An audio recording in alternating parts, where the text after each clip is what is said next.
Bom dia! No dia 18 de agosto de 1942, houve aqui no centro, nas cercanias da Praça do Ferreira e tal, e em algumas outras regiões da cidade também, saques, ataques às casas e os comércios de imigrantes, principalmente os italianos, os alemães e os japoneses. Na época, em 1942, a maior colônia desses imigrantes era a colônia dos italianos. Apesar de não ser uma grande colônia, uma colônia comparada como, por exemplo, com a colônia dos libaneses, era a maior colônia dentre as três colônias pertencentes aos países do eixo.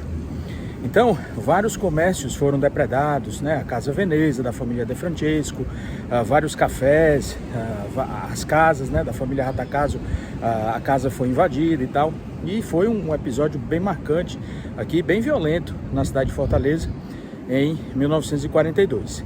Então, a gente fez um episódio sobre isso, tá no canal, vou deixar aí o link aí na descrição. E a gente acabou recebendo mensagens, principalmente da colônia italiana, para gravar os depoimentos dos descendentes dessas pessoas que sofreram esses ataques em 1942, e são depoimentos bem marcantes, bem interessantes, que mostram a realidade de como foi e como foram as repercussões para essas famílias que sofreram esses ataques em 1942, em 18 de agosto de 1942. A gente está aqui próximo ao Palácio da Luz, que foi por muito tempo a sede do governo do estado. E aqui você vê esses jarros aqui. Aqui nas cercanias ficava a Casa Veneza, que era a Vila Veneza, na verdade, que era a casa da família De Francesco, o patriarca da família De Francesco, que eu fiz aqui por conta desses jarros que aparecem nessas fotos antigas da casa da Vila Veneza, e são muito semelhantes a esses jarros que havia, ficava aqui nas cercanias. O interventor, o governador na época, morava aqui, era o senhor Menezes Pimentel, e o pessoal da família De Francesco, as mulheres da família De Francesco, tocavam piano, e ele muitas vezes pedia para abrir as janelas, para escutar esse piano que era tocado nas cercanias aqui na Vila Veneza.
Então, no episódio de hoje a gente vai mostrar esses relatos desses descendentes das famílias italianas. Essas famílias italianas chegaram aqui no Ceará no final do século atrasado, do século XIX, e no início do século XX. Eles vieram para fazer América. E vieram de uma cidade no sul da Itália, a grande maioria deles, que chamava Tórtora, no sul da Itália, ali na região da Calábria, próximo ali à região de Nápoles, do sul da Itália. Então eles vieram para cá, eram empreendedores na sua maioria, diferentemente dos italianos, da grande maioria dos italianos que foi para o interior de São Paulo, né, que veio mais para trabalhar trabalho braçal nas plantações de café.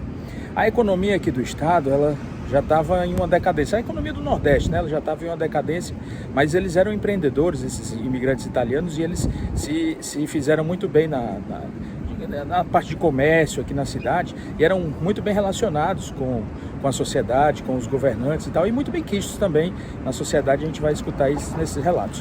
Muitos deles chegaram a ser presos em 1942, principalmente aqueles que tinham rádios em casa, esses rádios para captar a AM, né, as frequências que havia na época, porque havia esse medo, esse temor dos brasileiros e do exército brasileiro, da polícia brasileira, de que esses italianos, esses alemães, pudessem com esses rádios estar transmitindo informações sensíveis, secretas à Itália e ao Japão. Então muitos deles que tinham rádio, ou andavam com radinhos de pilha, com rádios no ouvido, chegaram a ser presos, esses rádios apreendidos também. A gente vai escutar isso aí também nesses relatos. Então é bem interessante, bem emocionante alguns desses relatos, e espero que vocês gostem do episódio de hoje.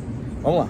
Eu sou Rosângela De Francesco, eu sou neta do comendador Ângelo de Francesco, e filha é comendada também, mas os dois foram vice-cônsul da Itália aqui no Ceará. Meu avô durante 25 anos e meu pai durante 21 anos. O nome do meu pai é Francisco Ângelo de Francesco. O dia 18 de agosto de 1942 foi um dia que marcou muito a vida do meu pai.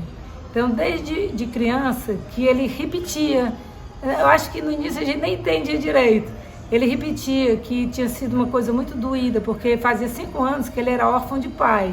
Então ele tinha 17 anos e no próximo ano ele ia assumir também o comando da Casa Veneza. E aqui nesse prédio funcionava a Casa Veneza, que também foi atacada nesse dia 18 de agosto de 1942.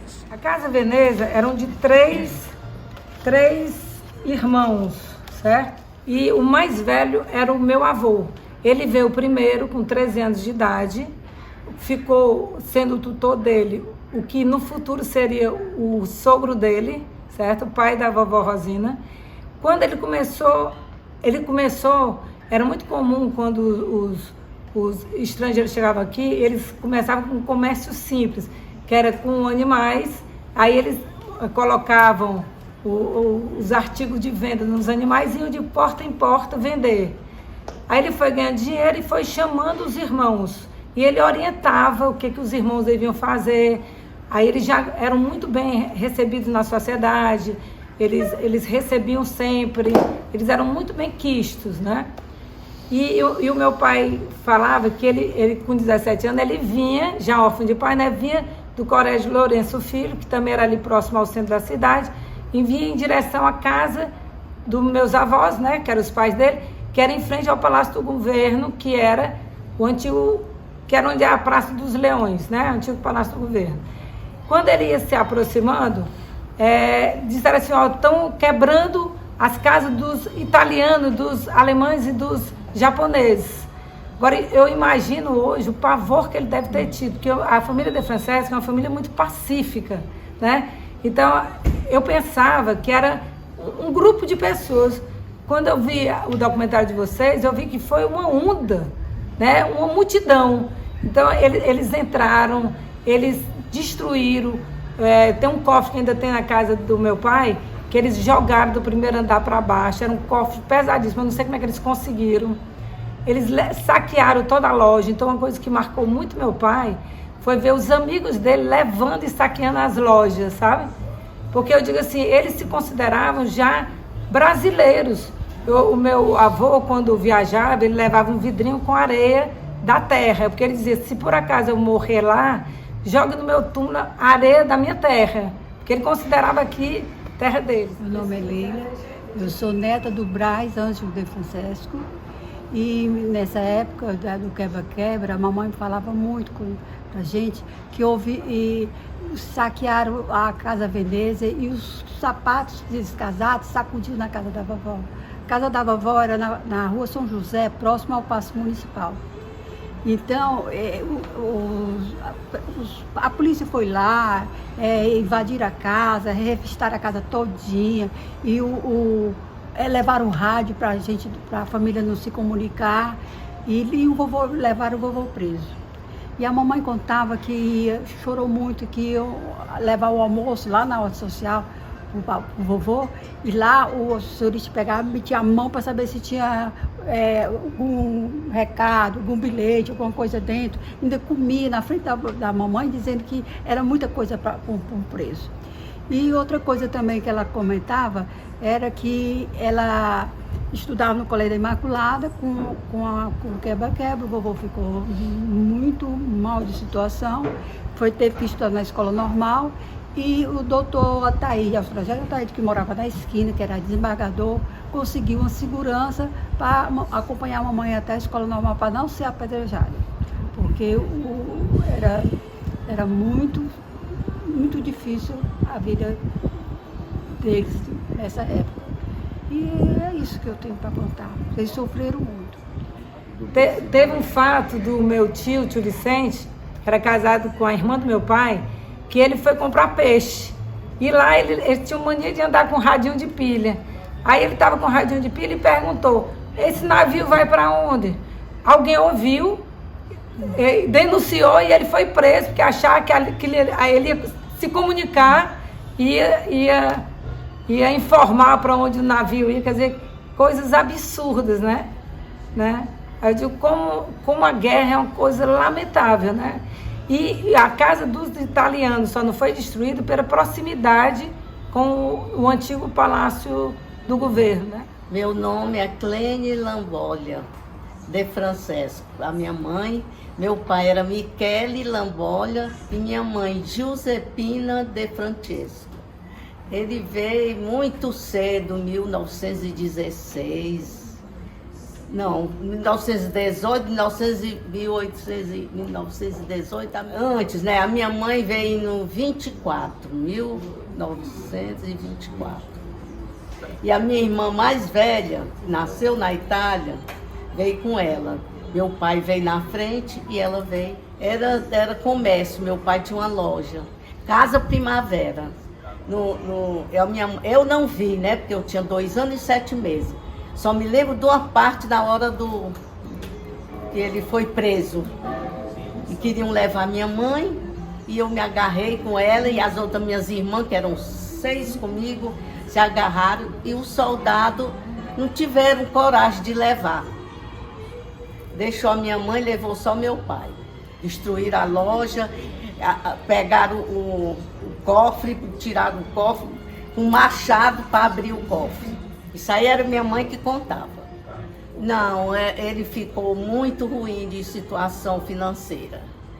Mas teve um amigo, Fortunato Russo, lá de Recife, foi quem deu toda a assistência a ele, que ele era fornecedor para ele. Ele comprava tudo à vista, então ele tratava o meu pai assim. Quando eles chegaram, os soldados, para levar meu pai, iam levar minha mãe, né? Aí eu me agarrei com ela, e as minhas irmãs tudinho, que eram 6 comigo, agarraram e não deixaram a minha mãe ir. Ela não foi. Aí elas ficamos em casa muito com medo todo o tempo junto dela, da minha mãe. E eu, quando eu ia dormir à noite, eu via um soldado na porta do quarto e mostrava para minha mãe. A mamãe me dizia, não tem não, é impressão sua. Não se preocupe com isso não, vá dormir. Mas eu via o soldado com uma arma, não sei se eles tinham arma, né? Mas na minha impressão, eu fiquei com isso na cabeça. Tinha um caso que eu também gravei, isso aí foi que eu gravei. Era um avião que passava, sempre, o avião o nome chamavam de Zeppelin. Esse avião, Zeppelin. Ele parecia uma baleia. Aí eu dizia para minha mãe, mamãe, o avião que voa. Aí a mamãe, não, minha filha, é um avião mesmo, não voa não, é porque ele é avião, não se preocupe não. Ela se preocupava muito porque eu falava muito e perguntava muito. Ivone Gereissati de Francisco. Eu casei com o Braz Ângelo de Francisco, né? Já sou viúvo, né? Ele contava muito, ele também tinha como ela, 2 anos de idade, na ocasião, 42. A mesma coisa ele dizia, também invadiram a casa dele, levaram até um rádio, um negócio, e sofreram muito com esse pessoal invadido a casa, né? Invadido também. Levaram até um rádio que usavam na época, assim. Assim que ele falava. Eu gravei as coisas que ele dizia. Eles me recuperaram. O pai dele, em Tórtora, tinha um terreno, venderam. Aí aqui ele começou a fazer casas para aluguéis, com o dinheiro que veio da Itália. Meu nome é Denise de Francisco Pimentel. Eu sou filha do Francisco de Paula Ângelo Barbosa de Francisco, que é irmão do Braz, foi casado com a tia Ivone, certo? E o papai contava, assim, poucas coisas que eu lembro, que ele morreu muito cedo. O papai morreu com 59 anos. Então, ele contava assim, que na época, eles foram expulsos do colégio, o tio Braz e o papai, na época pequenos ainda, e foram expulsos do colégio por ser filho de italiano. E que eles sofreram muito, muito, muito. É tanto que depois, com o tempo, o vovô morreu do coração, né? Eu acho devido a isso também. E eu lembro do papai sentado lá em casa, ouvindo músicas italianas, e ele chorava muito. Sempre eu via essa cena do papai. Aí eu dizia, por que o senhor está chorando, papai? Eu disse, não, eu estou com saudade do meu pai. E fico pensando em tudo que aconteceu. Ele sempre falava isso. Eu sou Elizabeth de Francisco Daer, filha de Maria Angelina de Francisco Daer, que é filha de Braz de Francesco. Braz de Francesco, meu avô, é o mais novo dos três, né? Estão aqui presentes, esse aqui, né? E ele era casado com a Angelina Barbosa, que levou o nome dele, de Francesco. Eles tinham 4 filhos, a mais velha, a Virgilina, depois da Virgilina, a minha mãe, Maria Angelina, o Francesco e o tio Braz, certo? Então, eu lembro muito da situação em que minha avó falava, né? Na época do quebra-quebra, foi assim muito traumatizante para todos eles. E meu avô, inclusive, ele faleceu muito novo, com 55 anos. Provavelmente do aneurisma secundário, eu imagino, como médica, a uma crise hipertensiva, né? E isso deve ter sido ao estresse que ele passou durante esse período. E tem um fato que a minha avó Angelina, eu não tive contato com ele, infelizmente, com meu avô, né? Gostaria de ter tido, eu acho que ele tinha muito que contar da história quando eles vieram. Mas a minha avó falava, né, ela morava ali na Rua São José, 126, ainda me lembro até do número, né? E era ali na frente do Fogos Caramuru. E ficava de fundo para as outras casas, né, dos italianos. Os italianos todos moravam ali, no centro. E ela falava, né, que no quintal tinha uma passagem, eles tinham essa comunicação com as outras casas, justamente para se defenderem. Então foi um período assim muito sinistro, muito pesado para todos eles, né? E assim, fica a marca, claro que fica a marca. Nós não vivemos isso, né? E minha mãe, inclusive, não chegou a contar muito sobre essa história, porque eu acho que foi muito traumatizante para ela. E eu acabei aprendendo muito aqui, né, com todos vocês.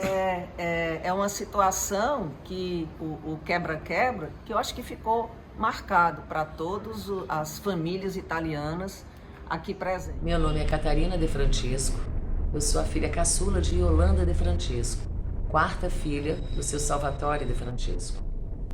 A mamãe, durante toda a vida, ela falava sobre o dia do quebra.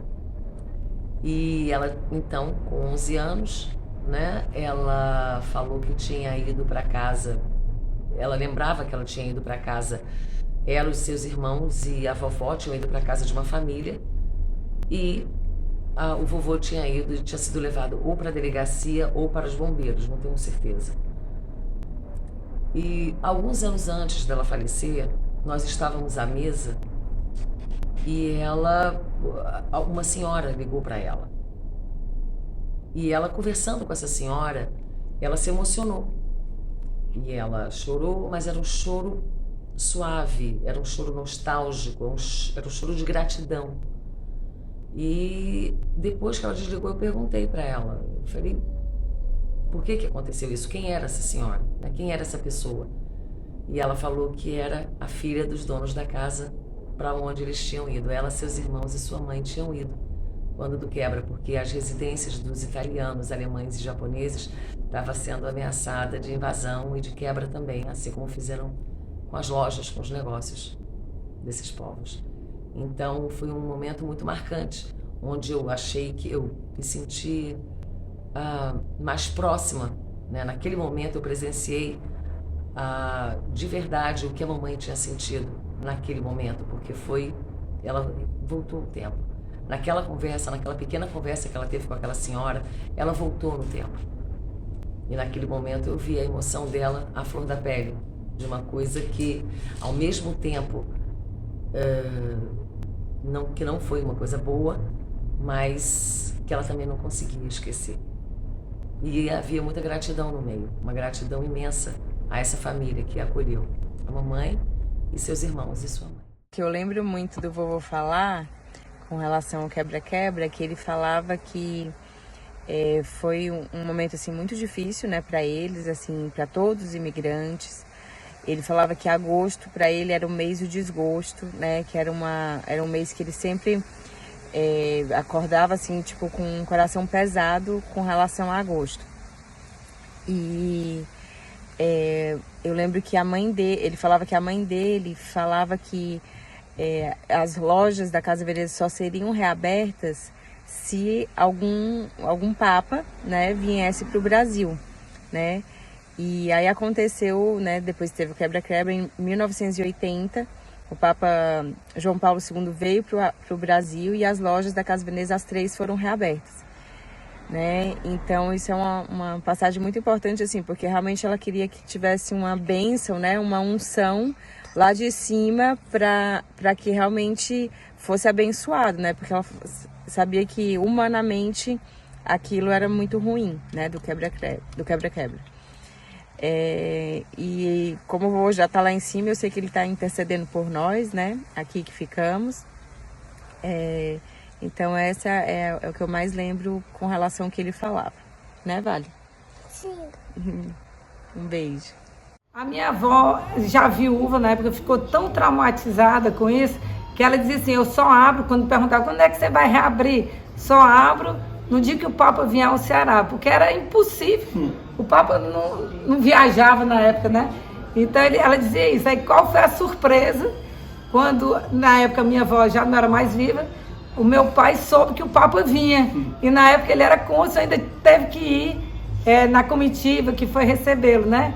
E aí, em menos de 3 meses, foi reaberta a Casa Veneza. Né? Foi cumprir a promessa, exatamente. Nessa esquina, nesse prédio exatamente, ficava a fábrica italiana, a padaria italiana. A gente ainda vê alguns resquícios do prédio, como era. E era aqui em cima a casa da família Ratacaso. Aqui embaixo era a fábrica, a padaria, e aqui em cima a casa deles. E que foi também invadido, um piano foi jogado aqui de cima e tal. Então foi bem marcante esse episódio, no dia 18 de agosto de 1942. A gente ainda vê, eu tenho uma ilustração de como era o prédio, e você vê que é muito semelhante. Essa parte aqui de cima não mudou, a parte de baixo mudou, né, porque tem esses comércios, mas a parte aqui de cima não mudou, não. Marcos Vinícius Saboia Ratacaso, né? Sou filho de Ângelo Ratacaso, italiano, Ângelo Ratacaso Júnior, né? Que é filho do Ângelo Ratacaso, né? O Ângelo Ratacaso, que era proprietário exatamente da fábrica italiana, padaria italiana, na época, que ficava ali na General Bezerril com Pedro Borges. No dia 18 de agosto foi um dia que marcou muito a vida da nossa família, né? Porque além de ter danos de natureza patrimoniais, né, que esses são recuperáveis, mas os danos de natureza psicológica, os traumas psicológicos, eles sempre ficaram. Né? Ficaram e marcaram muito.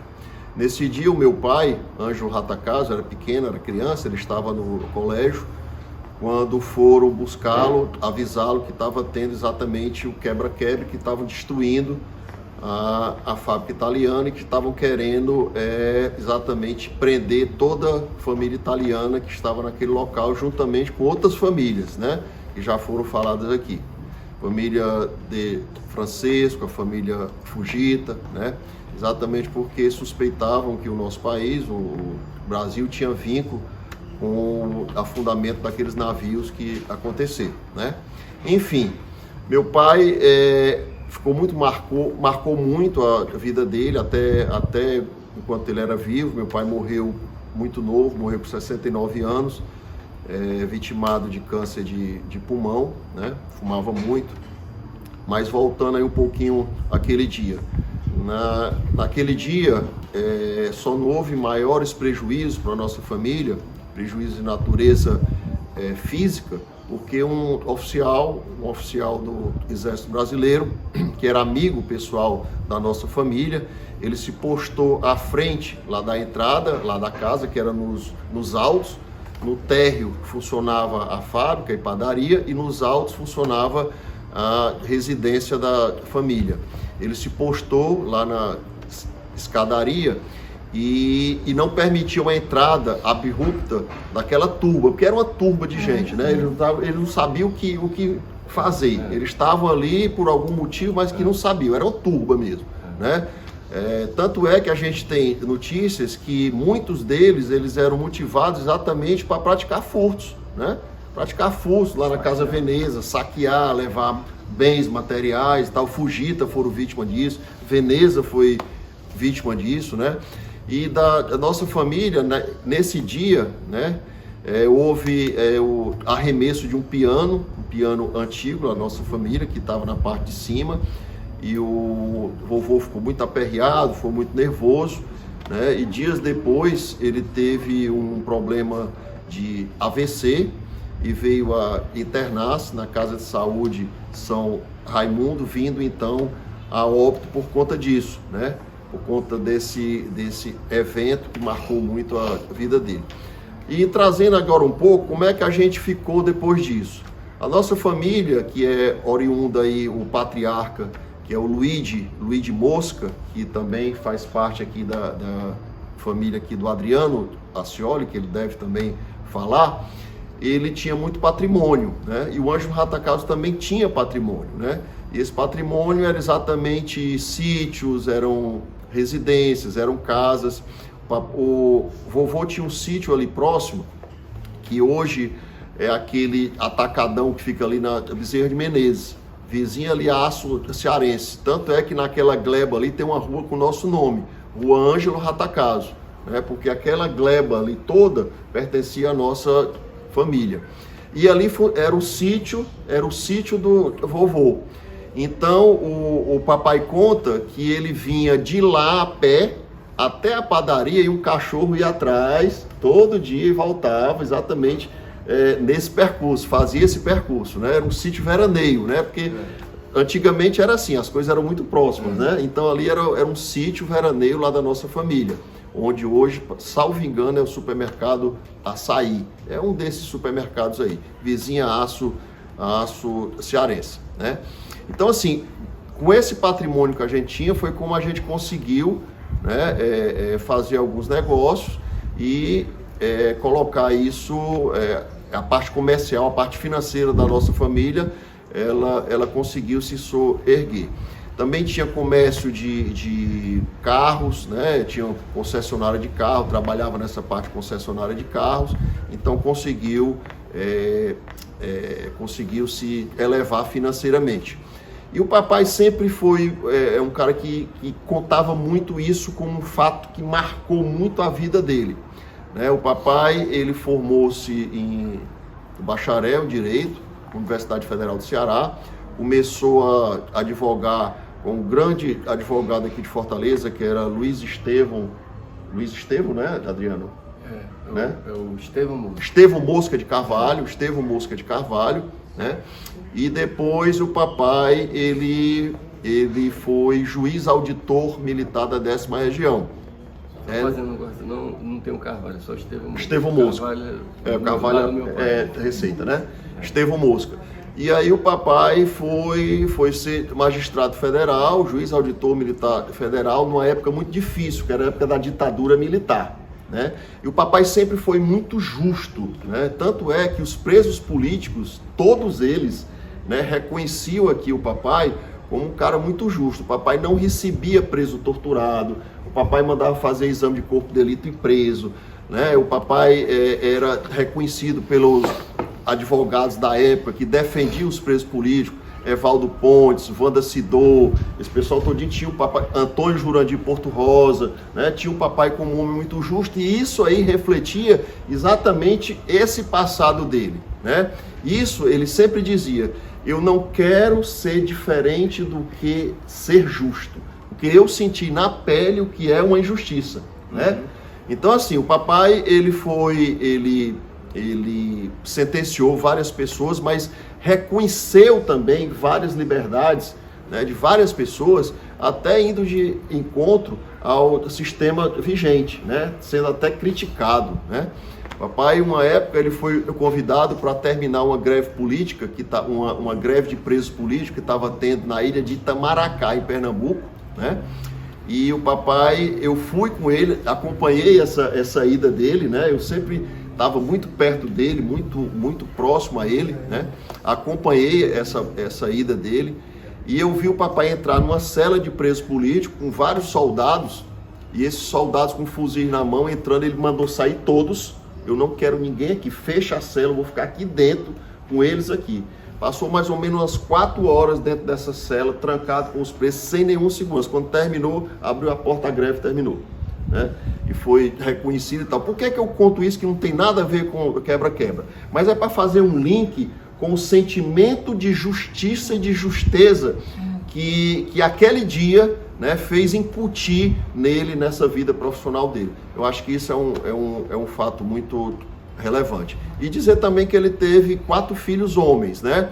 Eu sou o mais velho, Marcos Vinícius Saboia Ratacaso, tem o Marcos Augusto Saboia Ratacaso, Marcos Valérios Saboia Ratacaso e o Marcos Cláudios Saboia Ratacaso, que é o mais novo, esse que está aqui ao meu lado direito. Então é mais ou menos assim que a gente pode contar em breves palavras, né, desse fatídico dia. Só uma pergunta que eu até esqueci de fazer, está aberta aqui, se alguém tiver alguma lembrança disso. Tinha alguma animosidade prévia? Tinha? Não. Dava para sentir? Não. Foi uma espoleta. Né? Foi uma espoleta. Por isso que eu digo que é uma turba, é assim, uma horda, né? Vai, vamos, vai formando, é uma onda, eram muito bem recebidos. Eu acho que foi essa espoleta. Foi essa vinculação. Uma possível vinculação, né? Eram todos eles. Que eles ocupavam, né? Locais de destaque. Sim. Às vezes o brasileiro estava com dificuldade financeira, eles ajudavam. Quantos eles ajudavam? Sim, né? vários. Como você fala, é uma onda. Vamos, não sabe nem por que está lá. Não sabe nem por que está lá. É o tal Maria, vai com as outras, né? Bombardear, vamos, mas vai crescendo. Tem gente. Efeito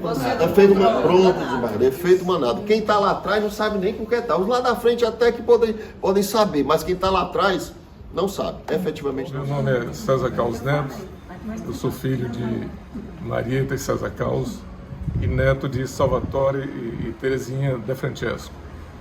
E gostaria a história tem muitas visões, eu gostaria de um pouco de falar da minha visão, da minha interpretação.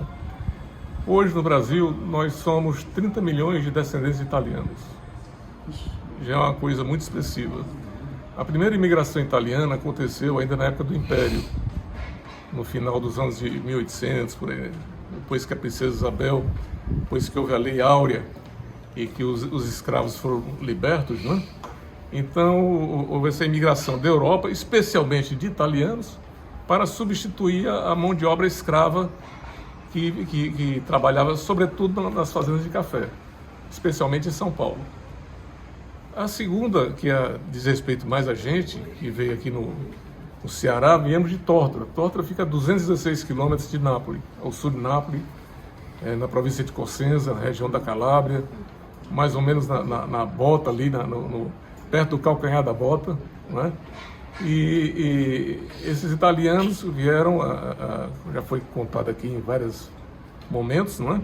Vieram para trabalhar no Brasil, não vieram aqui para fazer negócio, para enricar ou para ganhar dinheiro e voltar para a Itália. Eles vieram para se incorporar. Na verdade, os descendentes italianos são absolutamente integrados no Brasil. E eram aqui no Ceará também. Os italianos aqui sempre foram muito queridos. Posso dizer isso com tranquilidade, muito integrados na sociedade cearense. Na verdade, também foi falado aqui da história da turba, há até uma certa incoerência da história. Porque o que aconteceu? O Brasil, na Segunda Guerra, tinha uma posição de neutralidade comandada pelo Estado Novo de Getúlio Vargas, enquanto que alguns setores do governo negociavam com os americanos e a pressão maior da sociedade brasileira era contra o eixo, era a favor dos aliados. As manifestações que houve no dia 18 de agosto de 1942 não tinha nada a ver com quebra-quebra. Eram manifestações comandadas pelos estudantes, pelos intelectuais. Começou na Praça do Direito, tinha também todo um traço emocional, porque tinha sido uma fragata comandada por um cearense, tinha sido bombardeada pelos alemães. Então, houve, na verdade, essa grande manifestação, no final da história, é contra o Vargas. Era para pressionar o Vargas para entrar a favor dos aliados e a favor dos democratas, e não a favor dos eixos. Eu diria até o seguinte, que os italianos daqui eram tão vítimas quanto o povo brasileiro, que não tinha nada a ver com Mussolini, nem com a guerra, nem coisa nenhuma. Uma pessoa que era um cearense, era um bode expiatório, como falou o nosso companheiro aqui. Então, eu acredito que houve um contexto emocional. Essa passeata começou na praça da Escola de Direito, da Faculdade de Direito, e veio no rumo da Praça do Ferreira, e tinha também uma missa em homenagem ao cearense que tinha, comandante da fragata que tinha sido bombardeada. Isso tudo foi criando um caudal emocional. E acredito eu que no final da história tinham alguns agitadores, ou alguns aproveitadores, alguns saqueadores que então iniciaram esse movimento. Então aquela massa toda, né, ficou cuidada pela emoção, ou tragada pela emoção. Mas o que eu queria dizer é o seguinte, que na verdade o Getúlio Vargas que era a favor do eixo, era simpatizante do eixo, lá negociava com a Alemanha, negociava com os Estados Unidos, e o governo brasileiro até, para se juntar aos aliados, negociou com os Estados Unidos a CSN, a Companhia Siderúrgica Nacional, e vários equipamentos bélicos e vários outros do pacote para que o Brasil entrasse na guerra.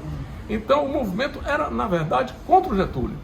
Então houve até uma certa incoerência nesse quebra-quebra, porque esse movimento, até depois por coincidência, até o chefe da polícia estava em Maranguape, as autoridades policiais, pelo menos o comando estava em Maranguape, e eu acredito que houve muitos aproveitadores, muitos saqueadores, instigando a massa, porque na verdade o povo cearense sempre recebeu com muita fraternidade os italianos. Nós somos todos integrados aqui na sociedade cearense.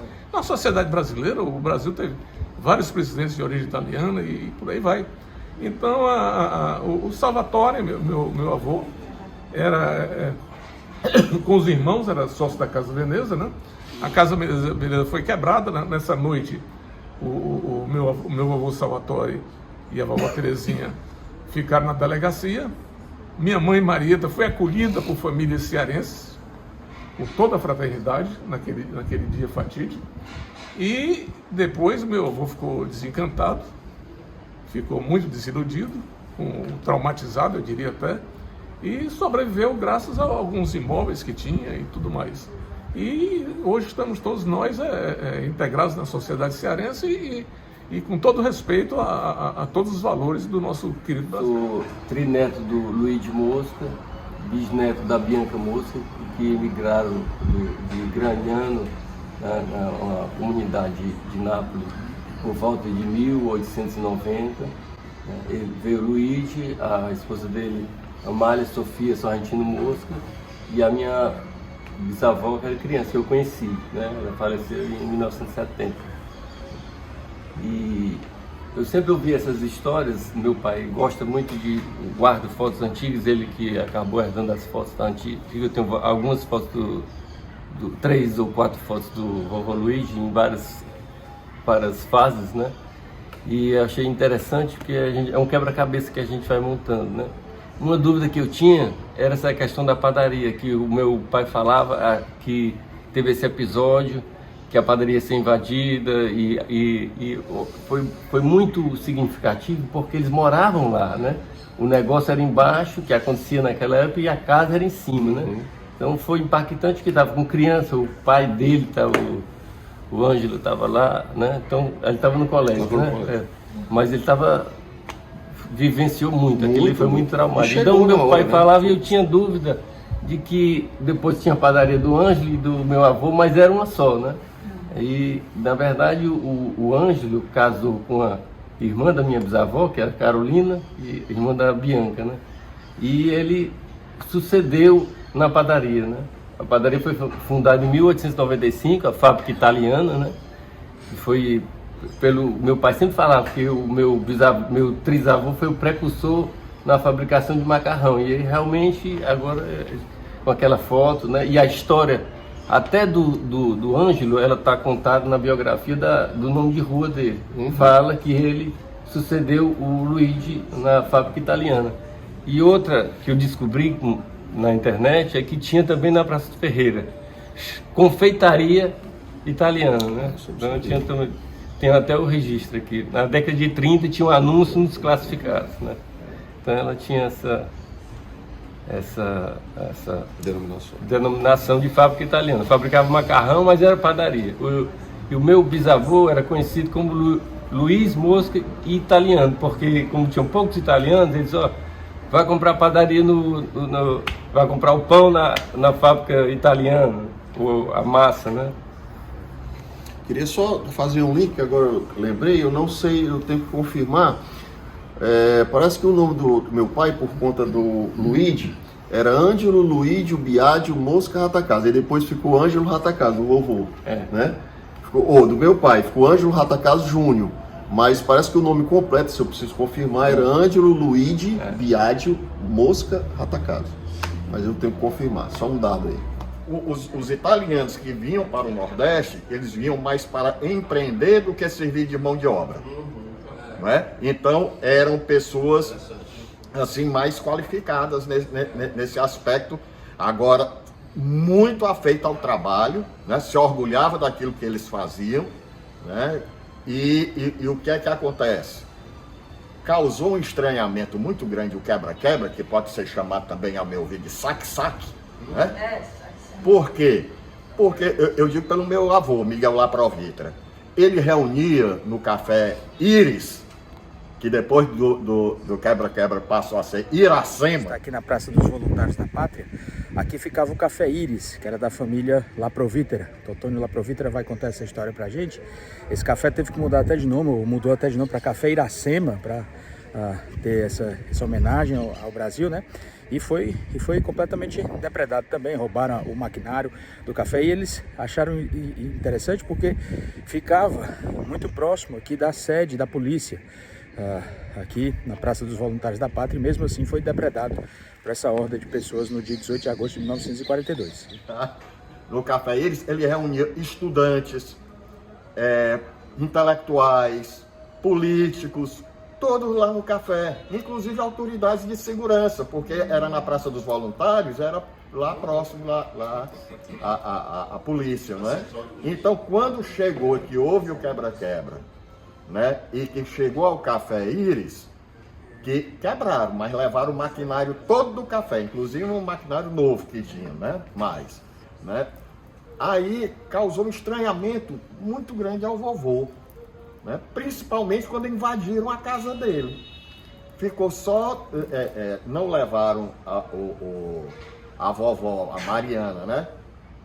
Porque estava com a mamãe, com a Marluce e o Orlando, o tio Orlando, mas atrás de um tal de um rádio.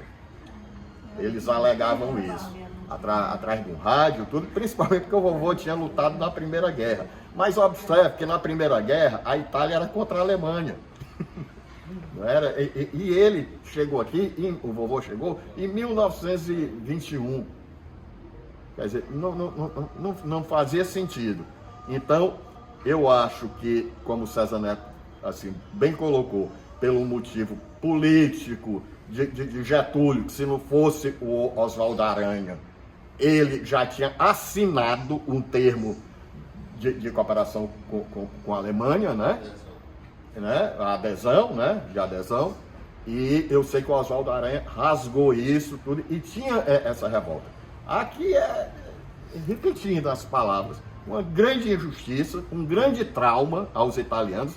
Eu nunca não posso me esquecer, na Copa de 70, que a final foi Brasil e Itália, o vovô botou a bandeira do Brasil em cima da televisão. Porque tinha medo da Itália ganhar e invadir a casa dele e quebrar tudo, né?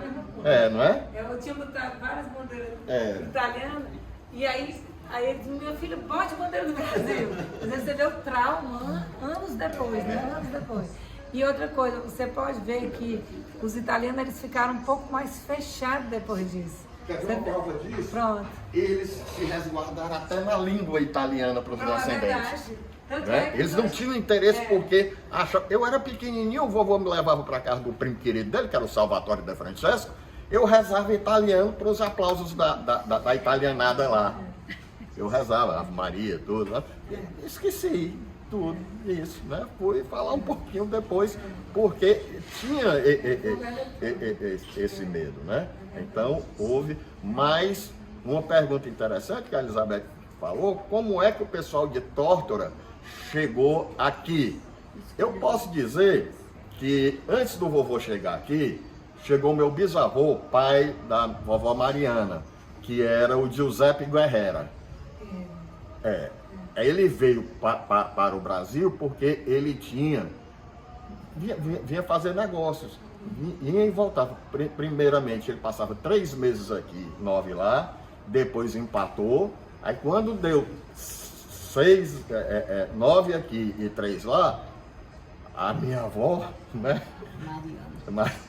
A mãe da Mariana, né? Que era, chegou e disse, não, Mariana, vá para o Brasil com o Miguel, vocês estão casando, vão fazer o pé de meia, né? E volta, né? Acho que ele desconfiava de algum ninho aqui do meu bisavô, né? Talvez. Diz o Domenico Gabriel que o vovô Giuseppe, né? Era bonito, assim, grande e tal, muito uma conversa bonita, né? Tanto nos negócios, né? Aí, aí o vovô veio, se encantaram com o Brasil, chegaram os primos, aí vem as famílias antigas, né? Assim que eu me lembro, mas vem De Francesco, Lamboli, Aratacaso, Cunto, Lancelotti, hein? Papa e Papaléu, né? Papaléu, rapaz, se eu me esquecer, e eles eram unidos lá, talvez pela oportunidade de empreender aqui, muitos vieram. A vovó dizia que quando chegou aqui no Brasil achava um mar de tranquilidade, até porque pela questão que não tinha abalos sísmicos, né? Não tinha os terremotos, que ela me contava muito das cristaleiras, né? O vulcão, né? O Vesúvio lá perto, o Vesúvio arrotava, meu amigo, todo mundo se tremia de medo, né? Então chega nessa paz, tudo. O pessoal vem de coração aberto, tudo. Aí tem esse movimento, que eu acho que foi um movimento muito emocional e de oportunismo, né? Assim, né? Não teve. E um estranhamento maior, porque até hoje, nós italianos aqui no Ceará, principalmente aqui em Fortaleza, nós somos integrados e muito bem quistos, né? É uma grande referência, né? Assim, Meu nome é Gerardo Gereissati, né? Na verdade, a minha ascendência italiana é pelo lado da minha mãe. Eu seria então Gerardo Rossi Gereissati, né? Mas eu sou Gerardo Gereissati filho. E o meu avô veio para Fortaleza em 1924 e veio a pedido da irmã dele, da dona Pierina Rossi, que tinha casado com o Plácido Carvalho. E naquele dia, 18 de agosto de 1942, os manifestantes que estavam promovendo o quebra-quebra lá no centro chegaram até aqui. Nós estamos aqui na Praça Luiza Távora, onde se localizava o Castelo do Plácido. E nessas casinhas, numa dessas casinhas, morava a senhora Pierina Rossi, que já era casada então com o senhor Emílio Inco, que foi o arquiteto que construiu essas casinhas. Então a gente vai ver o relato de uma testemunha ocular, ele tinha só 2 anos, mas que viu os manifestantes chegando aqui nas cercanias aqui da Praça Luiza Távora, e foi conversar também com a dona Pierina, né? E só não invadiu a casa da dona Pierina porque ela mostrou o título de naturalização dela. Ela era naturalizada brasileira. E a dona Pierina tinha uma filha na Itália que estudava como interna, a Zaira, e o meu avô veio trazer a Zaira para Fortaleza, né?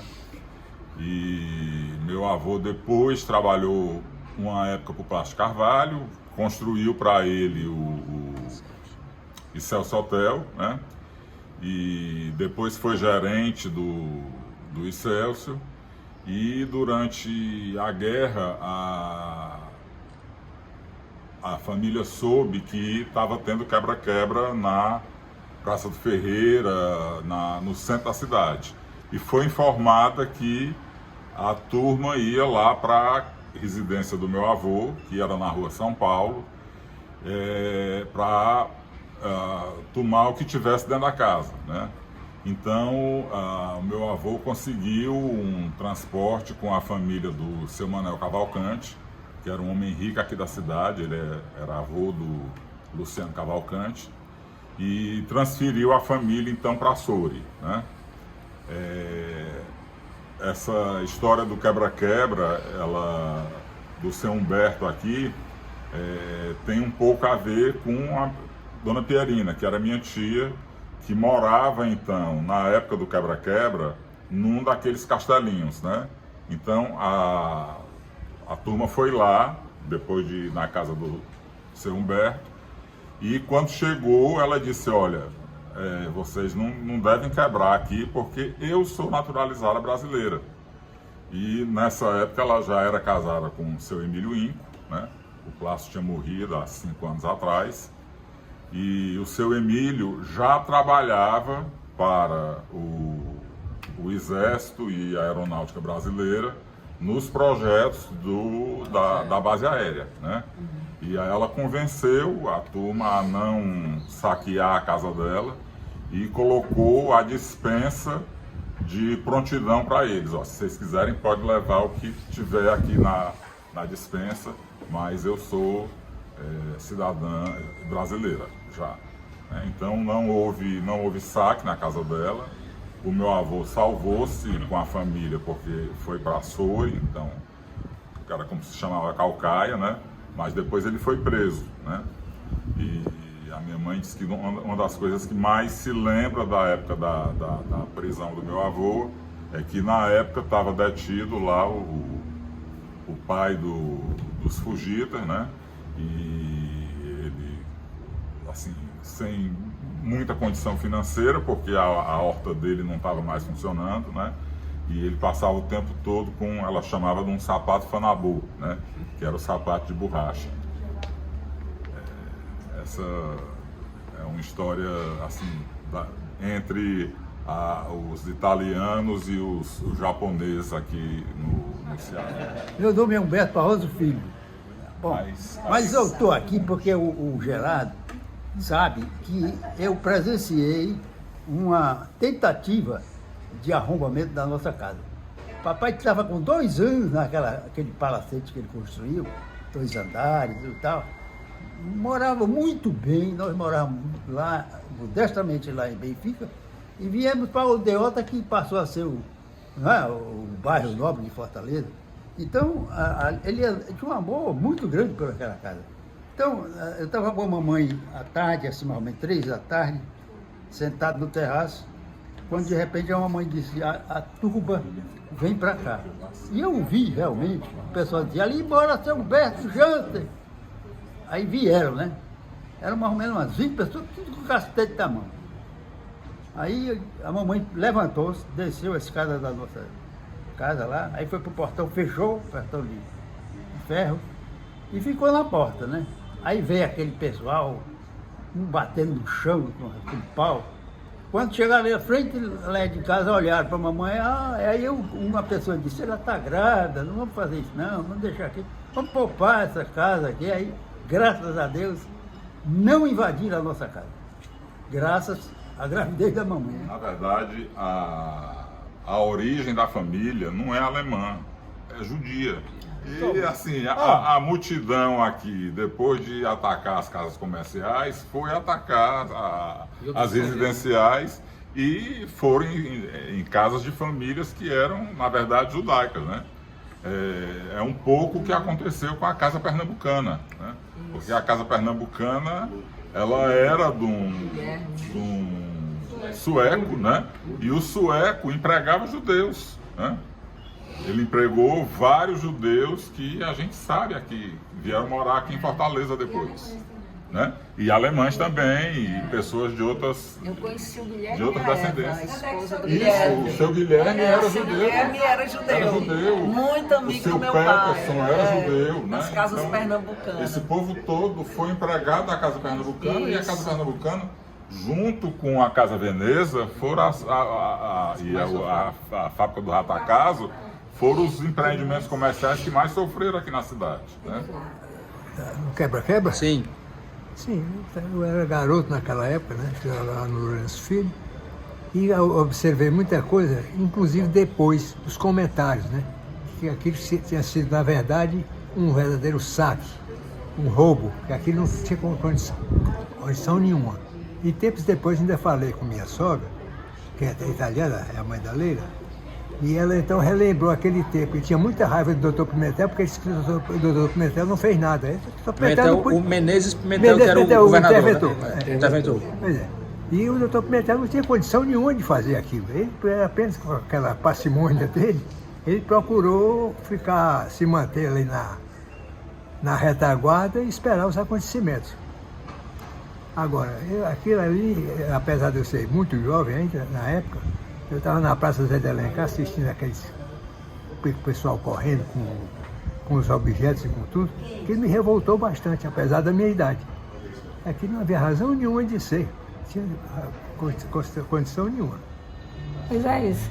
Agora deixa eu mostrar aqui. Aqui é a Casa Veneza, como era, certo? Aqui é a fachada da Casa Veneza. E aqui como ficou, né? Como ficou. Quer dizer, totalmente destruída. Aqui eram os que eram os donos da Casa Veneza. E tinham mais duas irmãs, a Josepina e a Maria Tereza. E aqui, você vê como eles eram benquistos, que eram notícia no jornal de época, né? Outra coisa, financeiramente eles ficaram bastante abalados. Diz que até o tratamento no colégio mudou, né? Tanto é que meu pai diz muito assim, olha, nunca venda seus imóveis. E eu não entendi por quê. Hoje eu entendo, é porque eles sobreviveram graças aos imóveis que tinham. Né? Porque a casa que rendia o negócio, né, foi destruída, né?